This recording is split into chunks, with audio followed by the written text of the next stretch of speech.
But as we look around here, there are very, very few empty seats, just scattered hither and yon, and it could very well be the largest crowd to ever attend a track and field competition in the United States. Largest previous crowd was in the 1932 Olympics when more than 80,000 looked on here. The morning estimate was 70,000, and I guess they can squeeze in just about 90. Here in the afternoon, they've taken out some seats, naturally for the athletes themselves and also for the world media. Back on the track, top 4 will qualify for the semifinals to take place tomorrow, and starting in lane 1 is a man familiar to the American track fans running for Brazil and the University of Oregon. He doubled in the NCAA meet at 800 and 1500 meters, Joaquim Cruz, very popular in Eugene, Oregon.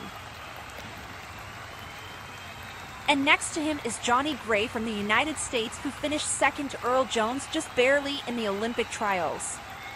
1:43.74 gives him a share of the American record at the moment, along with Jones. Then in lane 3, Owen Hamilton of Jamaica is there.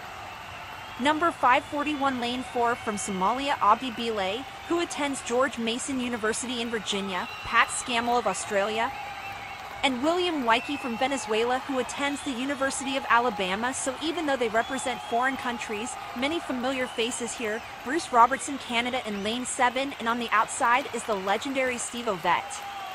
His equally legendary countryman Sebastian Coe started in the outside lane, and that proved to be fruitful for him as he advanced to the semifinals. And now Ovett, the 1980 Olympic champion at this distance, starting in lane 8. And what a tough field for only the second round, and Ovett, who we're looking at right now, will probably have to run his fastest time of the year just to qualify in this heat. Joaquim Cruz on the inside and out in front as they head down the back straightaway. Cruz right there, Johnny Gray of the United States in second, and Owen Hamilton. So the men who started in lanes 1, 2, and 3 are 1, 2, and 3 as they head into the far turn. Joaquim Cruz leading the pack. Joaquim Cruz on the inside and out in front as they head down the back straightaway. Cruz right there, Johnny Gray of the United States in second, and Owen Hamilton. So the men who started in lanes 1, 2, and 3 are 1, 2, and 3 as they head into the far turn. Johnny Gray seems to be taking some really long strides there in second place. Took a little while to get his rhythm. Steve Ovett out in the second lane. Now I think they all realize after watching the previous heat, with all the pushing going on, that they'd like to guard their position so that if there is some pushing, somebody goes down, it doesn't happen to them. Cruz very smart, getting out running in front because he has such a long back kick. Would be very easy for him to get stepped on from behind, which is what we saw in the last heat where someone was stepped on from behind. And that is something you can only guard by going out as Cruz does. As Cruz is doing by leading. Cruz, Gray, Ovett running third, Bile running in fourth place as they are spread out down the back straightaway. But look at that stride. Joaquim Cruz reminds so many people of the great Cuban runner Juan Terrena. And look at Ovett. He has not lengthened out his stride even though he seems to be working hard. He's staying contained within himself. He'll start looking around. He has managed, I think, to come into this Olympics once again very well, Pete. Even though the early season he hasn't run as fast as some of these others, Johnny Gray is going to throw his neck out looking around to see where he is.